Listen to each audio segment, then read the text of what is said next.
Hello, everybody, and welcome back to Adventures with Avery. I am your channel host, Avery, and I'm going to be starting off a new series with this video here on the YouTube channel. Basically, where I just show you guys what it's like to be an Uber and Lyft driver. That's what I do for work. I do that full time, and I do it in an electric vehicle. So I've got some things to bring to the table to share with you guys that I think you may be interested in, and the opportunity to show you what it's like to be an Uber and Lyft driver in 2023 and with an electric vehicle. All some very unique aspects of doing the job. It's very different doing it in an EV than it is in a gas-powered vehicle. I have been doing Uber and Lyft for almost 5 years now, and I used to do it in a gas-powered vehicle, and the expenses are way different between a gas-powered vehicle and an electric car. So those are going to be some of the things that we'll talk about in the video series and take really a deep dive on in some of the subsequent videos coming out here on the YouTube channel about that. So what is this video about? This video is just kind of to let you guys know about the coming video series, and I will be taking you along with me today for a couple of hours while I go out and do rideshare on Uber and Lyft, just to show you what it's like.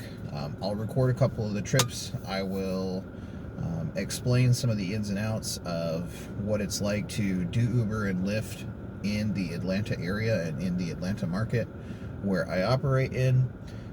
I'll explain some of the things that I do to increase my earnings, some of the things that I do to get better tips, and how I spend my time on the platform in order to maximize my earnings and make the most amount of money possible that I can while I'm at work with Uber and Lyft, so that I have more money left over at the end of the month to reinvest into my other business ventures.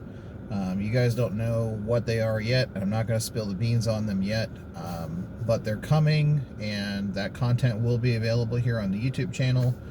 So if you're curious about what some of the other things I do for business are and you want to find out, hit that subscribe button, ring the bell notification so that you get notified when those videos go up, and give this video a like, because it helps push the video out to more people so that more folks can come and watch this content and learn from it and benefit from it. After all, that's why I am making it in the first place. So I am just getting started for the day, a little later than I like to get started. It's 6:19 p.m. right now, and I am about to go online with Uber and wait for my first ride. Now, there are a few things that I personally look for before I accept a trip. I look to see how far it is, I look to see how long it's going to take me, and I look to see what the passenger's rating is on the Uber platform. For those of you who may not be aware, maybe you're new to Uber, maybe you just didn't know about this, every passenger has a passenger rating, and I will not accept a trip from a passenger who has a rating less than 4.7, because me rating a passenger as bad for some reason, maybe they left a mess in the car, maybe they were rude, whatever it may be, maybe they made me sit there and wait for a really long time to pick them up, whatever it may be, doesn't affect their score too much. So they had to have done a lot of repeat offenses to get their score down below 4.7 stars. So I don't take any passengers that are below 4.7 stars. It just prevents me from running into some headache that I may potentially run into with passengers who have a lower rating. And also, passengers that have a lower rating tend not to tip as well. They tend to be more disrespectful of your property and of you as a driver. So it's just best to avoid that altogether, in my humble opinion. Now, you may think differently, and if you do, feel free to let me know what your opinion is down in the comments section below, and give a reason why. Why do you accept trips from passengers that have a lower score than 4.7? What's your reasoning? Because I'm sure people would like to know, and I would like to know. The second thing I touched on that I look for is how long the trip is going to take me. I'm less concerned with how many miles the trip is and more concerned about how long the trip is going to take. Because when you're working on the Uber platform, you're going out for a 6, 8, 10, in some cases 12-hour shift. You can only give so many rides as an Uber and Lyft rideshare driver in that period of time. So maximizing the earnings that you receive for each trip is ultimately going to translate to higher wages for you as a driver over your 6, 8, 10, 12-hour shift. So I look to see how long the trip is going to take me, and I aim for like no less than 82 cents per minute of drive time. Like I said, I'm less concerned with the miles because as a rideshare driver, you're gonna put miles on your car. That's just part of the job. So if you're not willing to put miles on your car, then you probably shouldn't be an Uber or Lyft driver. You should go find something else, or rent a vehicle or lease a vehicle to do Uber or Lyft with instead of using your own personal car. I personally have friends that do rideshare full time, like I do, that lease vehicles for Uber and Lyft. They paid a little bit extra to get the unlimited mileage, and they don't really have to worry about it because when their lease is up, they just return the car. You know, any maintenance that needs to be taken care of is included in the cost of the lease. And that's one way to look at it, and that's certainly one way to do it. I personally decided to buy the car that I use for Uber and Lyft, just because it is an electric vehicle. I'm not saying that things can't go wrong with it, because it's a car. Stuff can go wrong with the car. It, like any vehicle, can run into mechanical problems, of course, but there are far less moving parts in an electric vehicle, almost none actually, that can sort of like wear down and break down over time than there are in a gas-powered vehicle. So the maintenance on them is a lot less, and it's a lot cheaper to operate them because gas, at least in this area of the country, is getting up pretty expensive. I know out west it's even more expensive. I mean, we're looking at an average of $3.50 a gallon right now, which, if you have to fill your car up every 2 or 3 days because you're driving 200 to 300 miles a day, assuming that you're doing like a 10 or 12 hour long shift, that adds up very quickly. And charging for an electric vehicle is not free, but it's also far less expensive than filling up a gas-powered vehicle. And the cost savings that you get from driving an electric vehicle pretty much immediately pays for itself in the long run, because you save so much money on fuel. Also, there's no oil changes because there's no engine. It's just an electric motor and a battery and a coolant system, and that's pretty much it. You don't even really have to change out the brake pads because it regenerative brakes. So basically, it just takes the kinetic energy of the vehicle and it uses that kinetic energy to generate electricity and feed that power back into the battery, instead of dumping the kinetic energy of the vehicle's motion into the brake pads and the rotors and losing it in the form of heat. You get that energy back. So you don't have to use the brake pads. I drive around all day and hardly ever touch the brake pedal. So the brake pads don't really wear down that much, if at all. So it will probably be a very long time before I have to replace those, but only time will tell. And of course, you guys will be privy to that information. As soon as I have to do any kind of maintenance with the vehicle, you'll know. But thus far, I've done 3,849 miles in this vehicle on the Uber and Lyft platform, and haven't had any issues. Lord forbid. Charging's been easy. There are stations all over the place. DC fast charging. I have charging installed at home, so I plug in overnight and charge it up, and it's ready to go in the morning.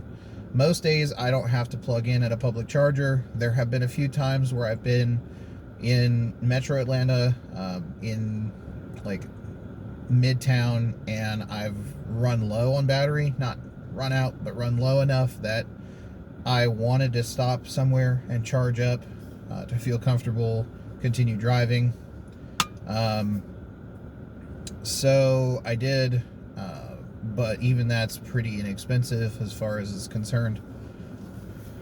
So with all that said, I am going to go ahead and clock in for the day and stop running my mouth and wasting time, and show you guys a couple rides, what it's like, how I interact with customers, some of the things that I do in the vehicle, offer in the vehicle, in order to increase my earnings and so forth. Now, you know what? I'm going to touch on those real quick before I go online. So in the back, I have a snack box. You can see it right there. I just stock it with snacks from Sam's Club or Costco or whatever bulk store you have near you. And I offer those snacks to passengers free of charge. I do have a sign hung in the back that has my Venmo code that says if you want to donate to the snack fund, you can. Haven't had anybody do that yet, but I've also only had like 2 people actually take the snacks. But I have found that the very act of having the snacks available in the car has contributed to increased tips pretty consistently. So for a normal ride, if you're not doing anything to increase your tips, you don't have chargers in the car for people's phones, you aren't offering snacks or to change the music to whatever people want to listen to, you're not doing anything really to increase your tips. You're not opening the door for people, helping them load their bags or groceries if you pick them up from the store. You might get tipped like $1 or $2. I've pretty consistently been getting tipped, $5 to $30 on trips, and that has definitely contributed to an increase in my overall earnings on a monthly basis. So it may be something that you want to look into doing. I know not everybody is comfortable with offering snacks in their vehicle, but it's something that I personally don't mind. I don't tell them that they're not allowed to eat the snacks in the car, but I've never had somebody try to. Usually they just want to take it and have it for later, or have it when they get out of the vehicle, and that's perfectly fine. And it's so cheap for me to provide snacks, and it pays for itself, has already paid for itself many times over, that it's not even something that I really have to worry about. I restock the snacks maybe once every 3 months, and it costs me $50. So I'm making that back in tips several times over. So that's, in my opinion, a worthwhile investment. But of course, you as a rideshare driver have the right to choose what you are and are not okay with in your own personal vehicle. I'm just telling you what I do. And then of course I have chargers available in the back, and I have a sign in the back that tells people about the amenities in the vehicle. My vehicle has Wi-Fi built in, and it's something that I pay for on a monthly basis. It's like $15. I use it all the time. I connect my phone to it. It saves my data plan when I'm out driving around and eating up a lot of data for maps and navigation and stuff. And it's also a nice amenity that I can make available to my passengers. So having that has also contributed. Of course, I have phone chargers for both iPhone and Android, Lightning cable and Type-C cable in the back, so people can plug in their phones. I have Spotify Premium. I've not had anybody, well, that's not true. I've had a couple of people ask me to play some specific music, but most of the time people don't ask. They're just happy that it's available. And then the snacks, like I talked about.